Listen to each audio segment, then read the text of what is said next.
అందరికీ నమస్కారం. పలాస పట్టణ ప్రజలకి శుభవార్త. ఎంతో కాలం నుంచి పలాస పట్టణ ప్రజలందరికీ కూడా వేధిస్తున్నటువంటి ఆరోగ్య తాలూకా సమస్య మరి నేటికి ఆ సమస్యకి ఒక పరిష్కారం దొరికింది. కేంద్ర ప్రభుత్వం అంగీకరించి సుమారు 46 కోట్ల రూపాయలకి రీఎస్టిమేషన్ కి మనం ఏదైతే కేంద్రానికి పంపించామో దానికి అంగీకరించి మిగిలినటువంటి పనులన్నీ కూడా కేంద్రం ముఖ్యంగా రైల్వే తన బడ్జెట్ లో నుంచే ఖర్చు పెట్టి ఆ పనులు పూర్తి చేస్తామని రైల్వే మినిస్టర్ గారు దానికి అంగీకరిస్తూ లేఖ కూడా రాయడం జరిగింది. మరి ఒక శుభవార్త పలాస పట్టణ ప్రజలందరితో కూడా ఈ సందర్భంగా మీ అందరితో పంచుకుంటున్నాను.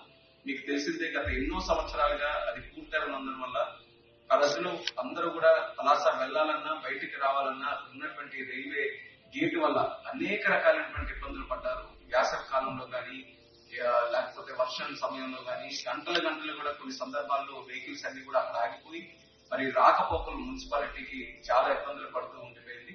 మరి అటువంటి సమస్య మన ప్రభుత్వం ఏర్పడిన వెంటనే ఎట్టి పరిస్థితుల్లో దానికి ఒక పరిష్కారం అందించాలని మరి స్థానిక ఎమ్మెల్యే శిరీషక్క గారు అలాగే నేను ఒకసారి ఢిల్లీ కూడా వెళ్లి రైల్వే మంత్రి గారు కూడా కలిసి రిక్వెస్ట్ చేశాం.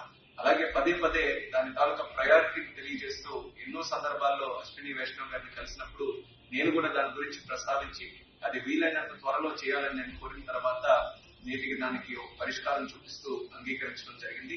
మరి రైల్వే మినిస్టర్ అశ్విని వైష్ణవ్ గారు కూడా ప్రత్యేక ధన్యవాదాలు ఆ పలాస ప్రజల తరఫున ఆయన కూడా తెలియజేసుకుంటూ వీలైనంత త్వరగా ఆ పనులు కూడా ప్రారంభించి అది మంచి క్వాలిటీతో ఆ బ్రిడ్జ్ కూడా పూర్తి చేసి